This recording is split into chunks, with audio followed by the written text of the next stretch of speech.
Shantakaram Bhujagashayanam Padmanabham Suresham Vishvadaram Gagana Sadrisham Meghavarnam Shubhangam Lakshmi Kantam Kamalanayanam Yogi Birdhyanagamyam Vande Vishnu Bhavabhayaharam Sarvaloke Kanatam Sarvaloke Kanatam Sarvaloke Kanatam Om. Namaste, friends. I wanted to talk to you about the work that is now available to you via Zoom or telephone. I'll be doing sessions in what we call somatic emotional clearing, work that I've evolved over, something around the half century of practice and study. In this work, we're guided by higher intelligence to create a conscious and nourishing relationship with a vulnerable part of your being, work that we essentially call rescuing the inner child. We also do a lot of work focused on helping you to feel really, really safe in your body, and helping you to be more authentic, safer to be you.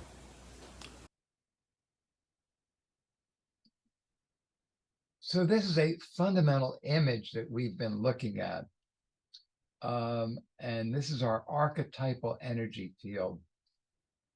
So please understand that this is a teaching device, and that this is not reality. And that what we're talking about is a field of consciousness. And here you see something that looks like material, which is the flow of energy from the core out in the field. But you want to understand that this energy field is a gestalt, and that the energy field, we talked about how the parasympathetic nervous system connects the periphery of the field with the core, and that every level of macrocosm and microcosm within that field is connected to the core through what we call the parasympathetic nervous system. Every dimension of the periphery is connected to the core in a cybernetic process of supporting the homeostasis. Now, the quantum model tells us that this is all expressed in a probability, in fact, infinite probability, what's going on in this energy field. And it's only the presence of consciousness that brings this probability into singularity and into reality. So we're talking about the field as awareness, which is pure creative intention, and how our observation of the field moves the primordial creative energy, pure awareness, into consciousness. Consciousness is always consciousness of something. Now, what we've been talking about is how this field, let's say we're talking about an atom nests in a molecule, nests in a cell, and how through the golden ratio, we have the fields are infinitely recursive, so that the dynamics of an atom nest perfectly within the dynamics of a molecule, and the dynamics of a molecule nest perfectly within the dynamics of the cell, that each field, through its cybernetic mechanism maintaining its homeostasis, blends perfectly into the homeostasis of the next more complex field, which began because it is self-creating, and a cybernetic and homeostatic process blends perfectly into the next higher or more complex, so that cells become tissue, become organs, become bodies, if you hear what I'm saying. And even talking about something as simple as a cell, we're talking about 1,000 or more processes that maintain the homeostasis of the cell. That the cell is incredibly, incredibly complex. We're talking about hundreds of interrelated processes that maintain the life of a cell, if you can hear that. Not that we really know what's going on very much in the dimensions of atoms or molecules, which form this foundation. So we're saying that energy is cognition, that energy is pure awareness, and that this awareness, because of the way that atoms are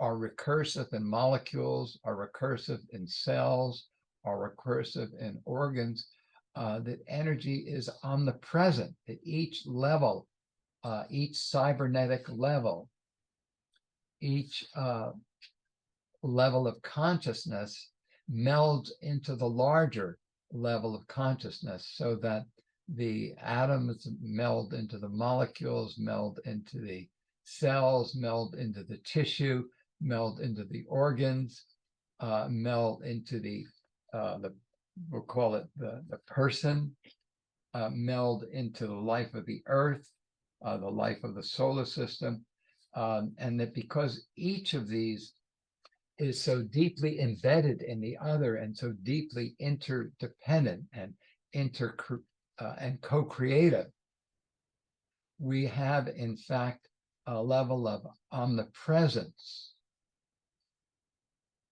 in the totality that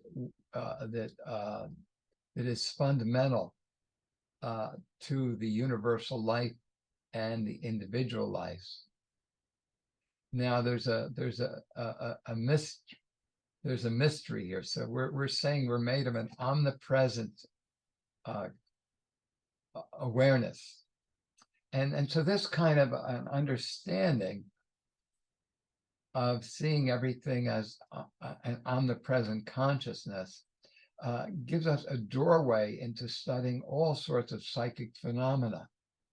This model then this quantum model opens us up to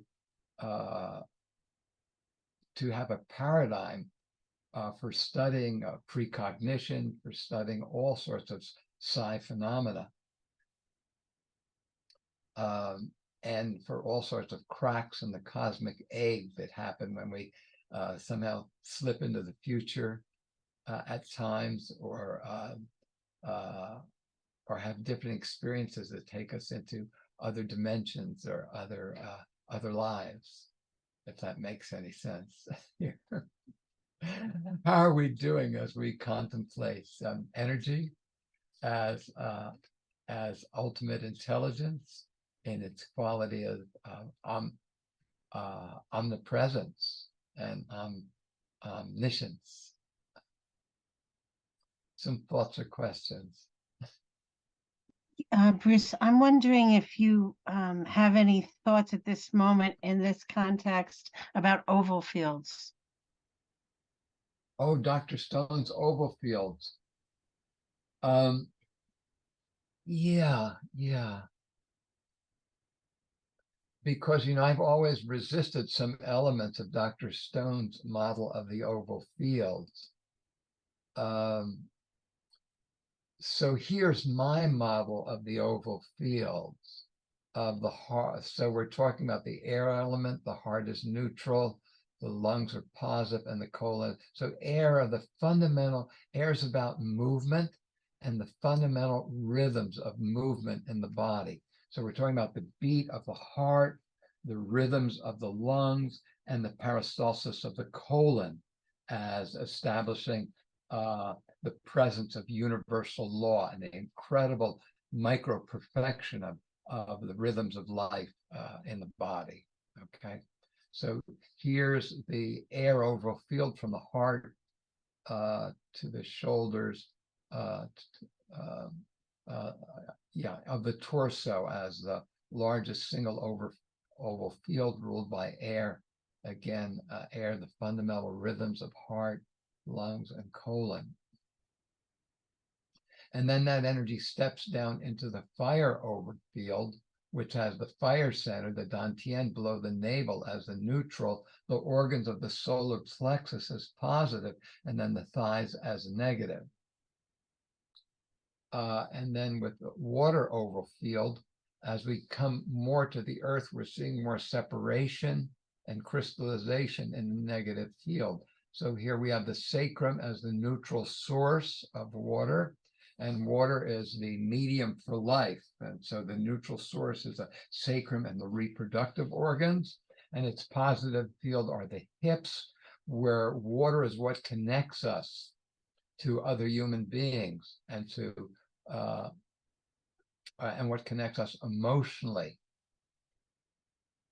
And so the hips and our openness or closedness in the hips are about our feeling open to make connections with the people around us, to receive love and nurturance from around us, and to give love and nurturance, to feel emotionally safe in the world. And then that creates a standpoint here at Pisces, the feet, as the negative field. So this is the water elemental, I would call mine elemental field. And then with earth, the coccyx, the tailbone, is the nucleus of this earth elemental field. Positive is the knees, and negative is the earth itself. Now, Dr. Stone follows what is typical in Ayurveda, where we blend, these are called evolutionary currents. Involutionary currents. Involutionary currents take energy from within to without, from heaven to earth, from above to below. And evolutionary currents take energy from without to within, below to above. Okay, involution is about moving from above to below, from within to without, and evolution is from without to within, below to above. These are parasympathetic, and evolution is sympathetic. Maybe I have that backwards. Yeah, involution is sympathetic, energy moving, fire, the creative, and evolution is the feedback mechanism, the parasympathetic, the sensory. Involution is the motor, and evolution is the sensory feedback of that. So in Ayurveda, there's a blending of involutionary and evolutionary.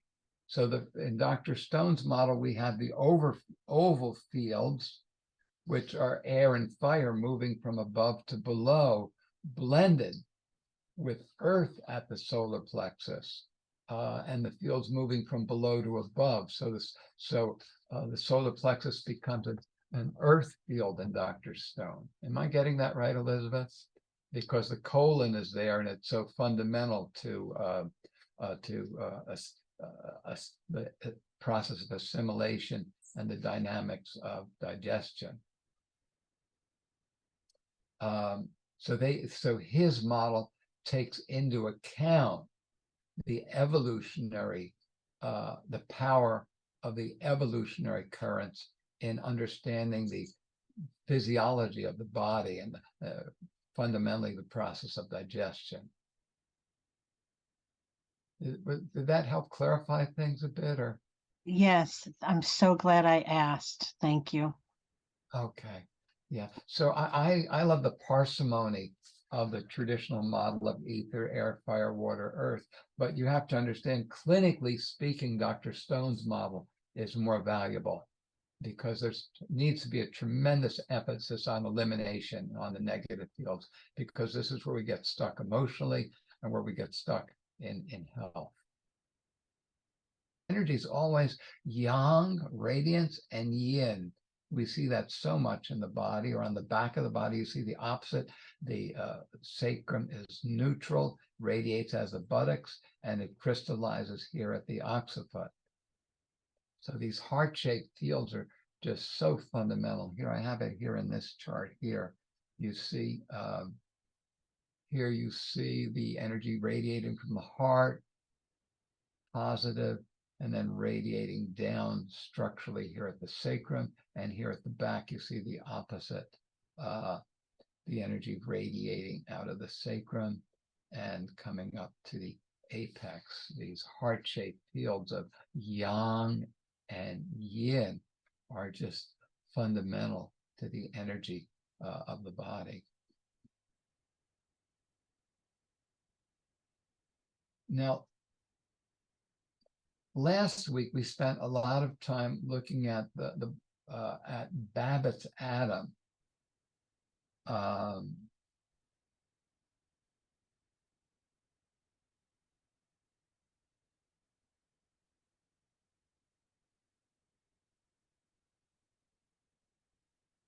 And Babbitt's okay.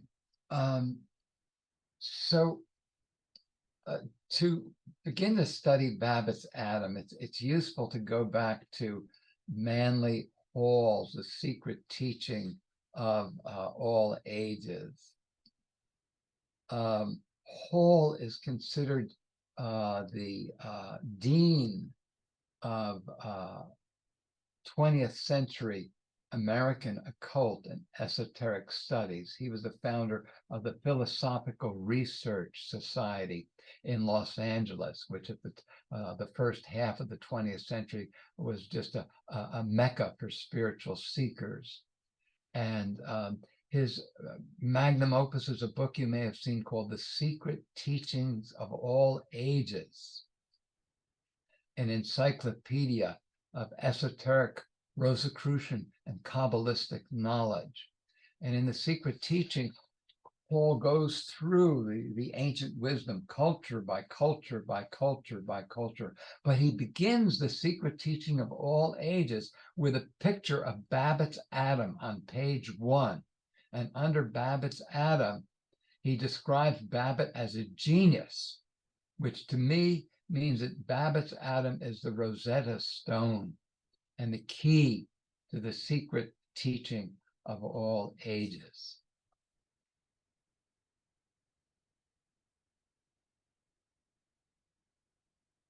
Now, Babbitt had micro-clairvoyant gifts, which I'd always thought he was naturally a clairvoyant. This is an interesting picture of Babbitt with a phrenology chart behind it. In any case, which is a very interesting classic example of finding the order of creation in our theomorphic body.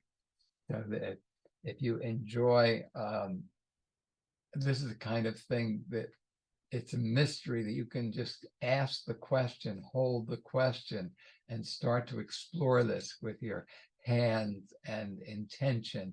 And over the course of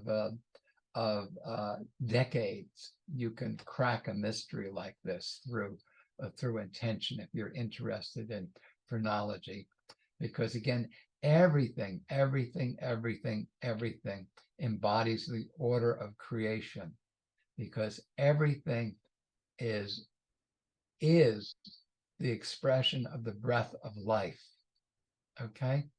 Everything embodies the order of creation because everything is the embodiment and is supported fundamentally by this rhythm of yang and yin, expansion and contraction of the life breath of a living universe. So I got off on a little bit of a tangent. The largest screen for talking about the order of creation is the zodiac, and the 12 astrological glyphs are a study of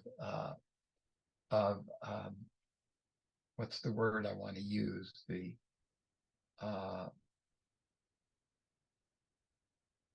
It's not just that the heavens and the astrology are an embodiment of the order of creation. It's that everything is, and that the heavens are one dimension of the universal divine logos, of the universal order, where we can read that, and then we can read that in as an alphabet for decoding the cycles of nature and the spectrum of consciousness that we see in the cycle of the year. So the cycle of the year is a spectrum of consciousness, and the language for talking about this spectrum of the spectrum of consciousness, which underlies the order of creation, is astrology, or it are the five elements. You hear that? So there is an underlying order to the breath of life that is written, that one of the levels of the macrocosm, of the microcosm, because we're talking about a galactic or an infinite reality here of living infinitude.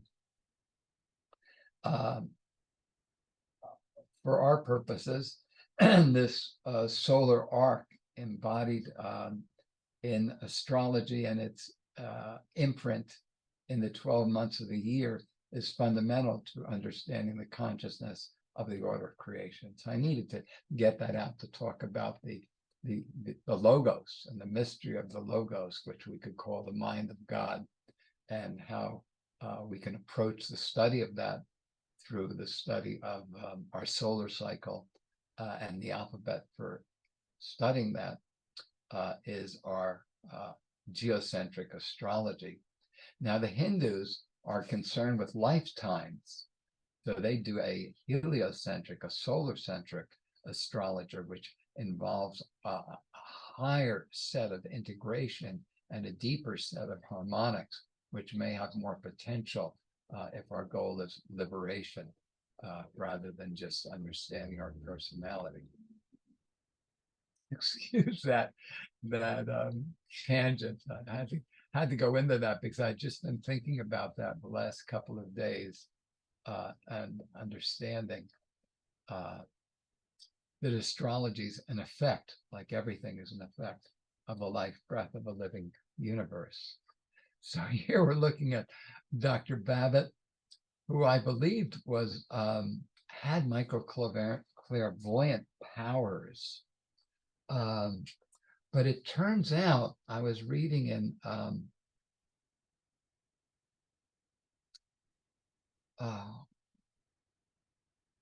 the name will come to me, and they said that he developed these clairvoyant powers, that he went into darkness and really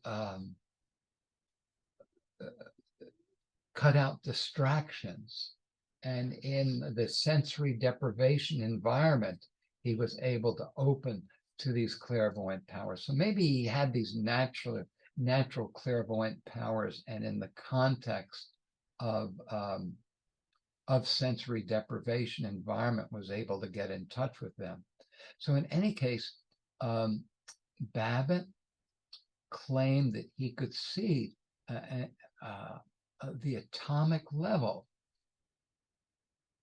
And writing in the 1850s, and his books, I don't know if you've ever had an opportunity, he's just brilliant logician, carefully looking at the science of his day and the thinkers of his day, and evaluating their views on things, and sifting out and explaining why he sees things this way, and trying to integrate his knowledge into the science of his time. Just amazing.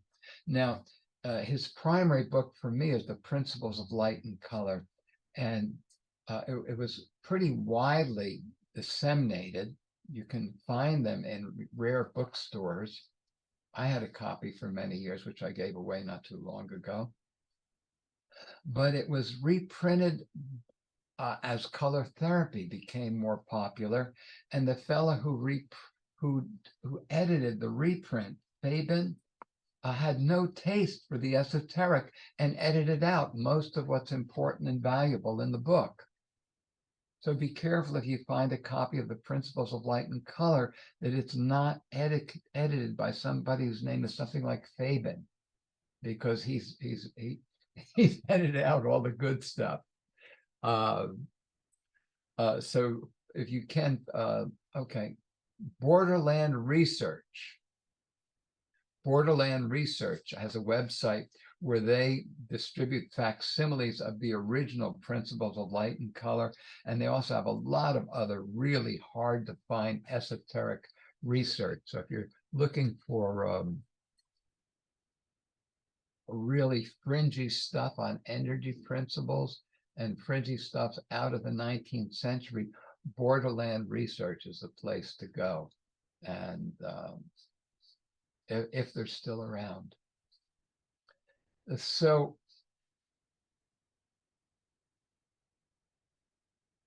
we are looking at Babbitt's atom as a key to the secret teachings of all ages. And now,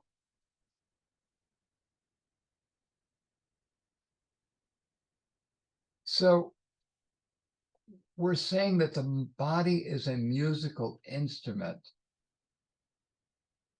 that is played by the breath. That in each cycle of the breath, the tissue of the body on atomic, molecular, cellular levels and in the microcosm of the body as a whole is brought through a cycle of natural and cosmic attunement.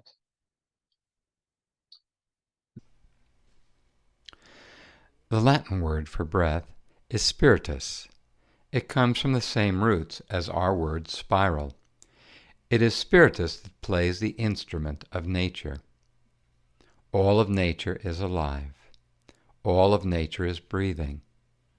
As we breathe, the tissue of our bodies is stretched by the act of breathing in a cycle of attunement to nature and the cosmos. On cellular and molecular levels, the tissues stretches to modulate its musical pitch. As we breathe in, there is a lengthening of the tissue to the keynote of resonance that cross-culturally and transhistorically the ancients called the air element. Thus, through attunement to the keynote air, life force stepped down from the subtle universal elements into embodiment. Then in quantum fashion, the inhalation ballooned the tissue into the radiant keynote of the creative potency of the solar fire element. Next in the cycle of breath is a still point where inner and outer forces come into balance as the earth element. Then, as the diaphragm descends, the tissue contracts into resonance with the lunar keynote of the water element.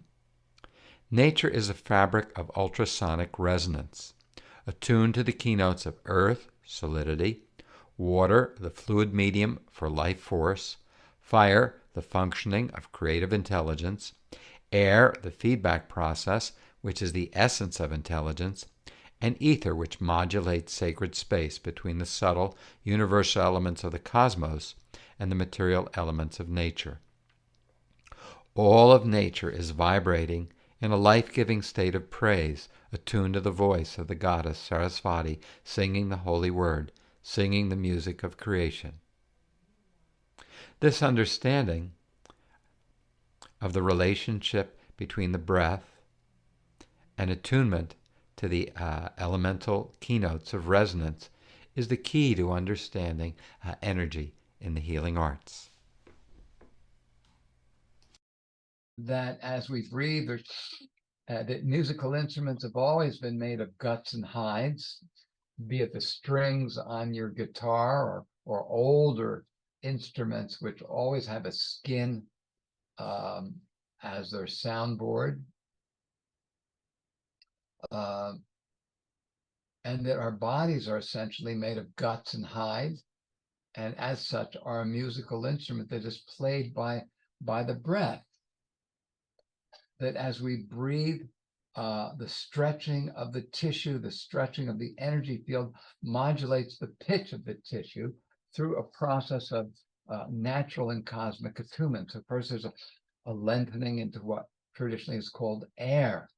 And air is a step down from ether, a step down from source, a step down from a higher octave into the rhythms of physical manifestation. Then as we continue to breathe, the tissue radiates out into fire. So respiration, the spirals on every atom, these energy fields, Dr. Babbitt reminds us, are all spirals and spirelli, that energy moves in spiraling ovals. That energy's always moving from positive to negative, from above to below, and then in ovals from below to above.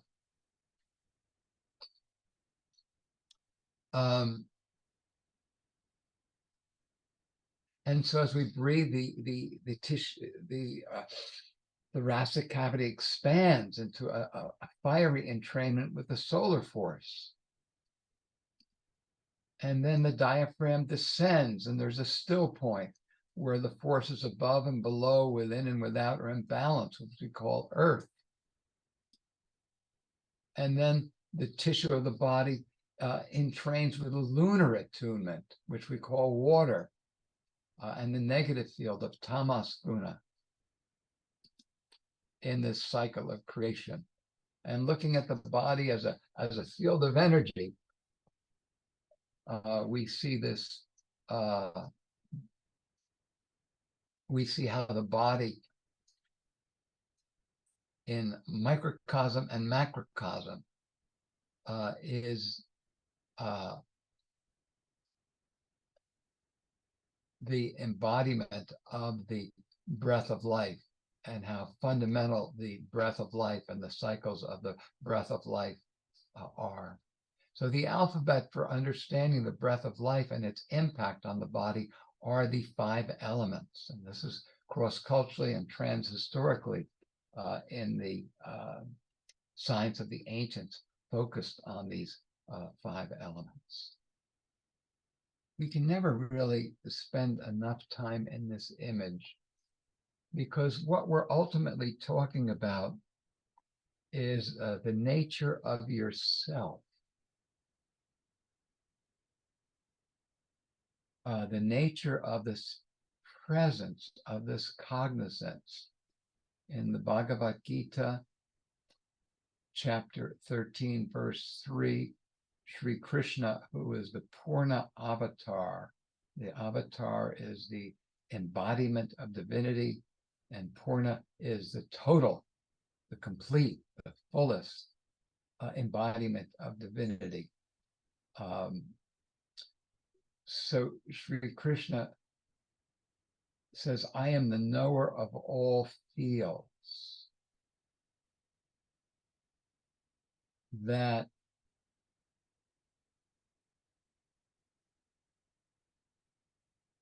the universe is an organism, and there is one knower in the universe as an organism, and it is the same knower that is in every level of microcosm within that organism.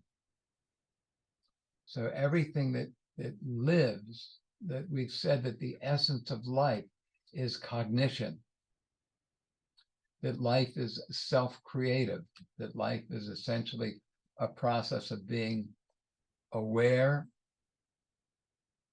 of our relationship to our environment, taking in that learning, taking in the input from the environment, and self-correcting in a homeostatic process, that life is self-creating, that life is learning in each instant. It's taking in its experience of its environment and self-creating.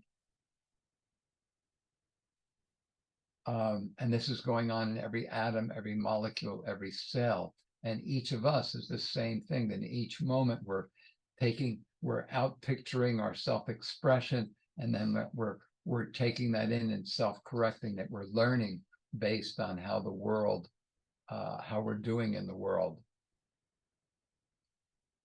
But the point of this is that it is the same cognizance, the same presence,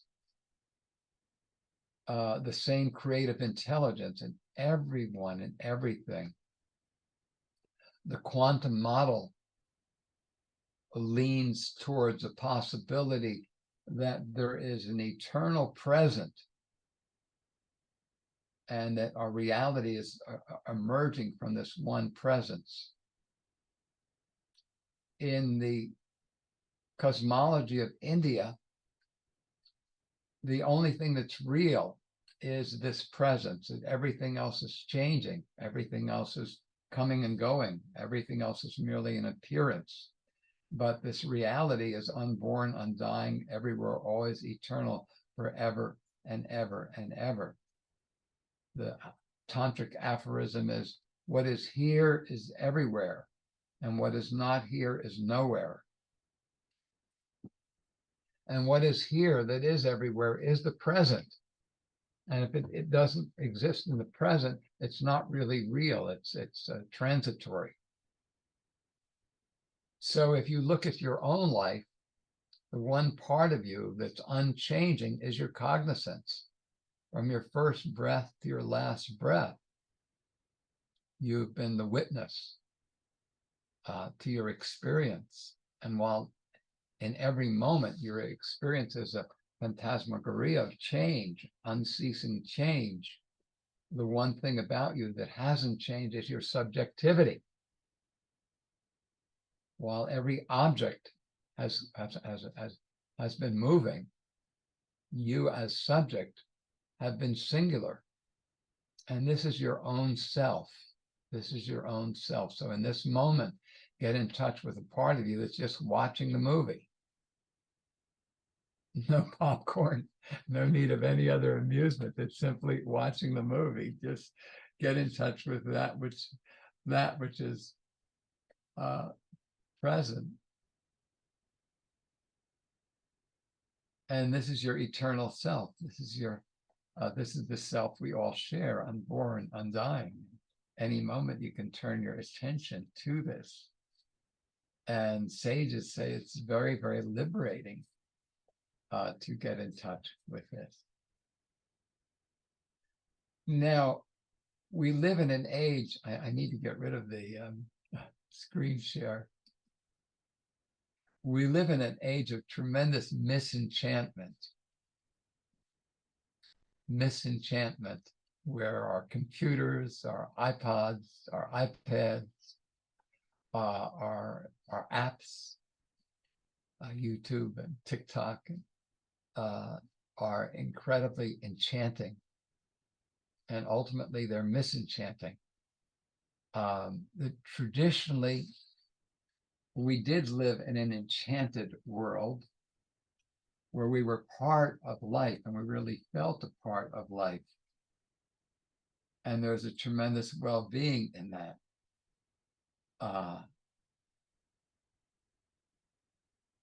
And that, for instance, just when we go outside in nature, when we walk the dog, hang out with the dog, no goal other than being in nature with our pet, we start to, our breath and our heartbeat tend to normalize with nature. And we start to feel a level of coherence on a molecular level and a tremendous well-being that for many people, the best part of their day is walking the dog. Because the reality of nature and the power of nature is very, very close, because we are made of life. We are made of nature. And and one of the beauties of life, let me find the illustration here if I can. And one of the beauties of the life breath, one of the beauties of the life breath is in every cycle of nature, on every level of microcosm and macrocosm, in every cycle of life, in every that life is music, and that the yang and yin of the music of life of rajas and tamas are always the resonant patterns that underlie this vibratory life fields, that at every point that rajas and tamas, these two keynotes of sympathetic vibration, that at every point that rajas and tamas cross over, there's a still point of sattva. That in the movement of every atom, in every movement of every atom, of every molecule, of every cell, as the fields of yang and yin, in breath and out breath, cross over, there's a still point of sattva guna, which self-corrects and is the basis of unity. Do you hear what I'm trying to say? So sattva guna, the source, so so think about the dawn. There's a still point there, which is the birth of the world.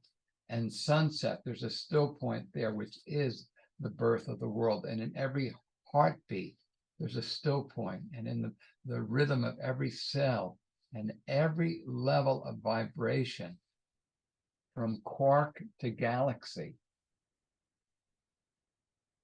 every point that rajas and tamas cross over, there's a still point of sattva, where the field comes back to the source and self-corrects.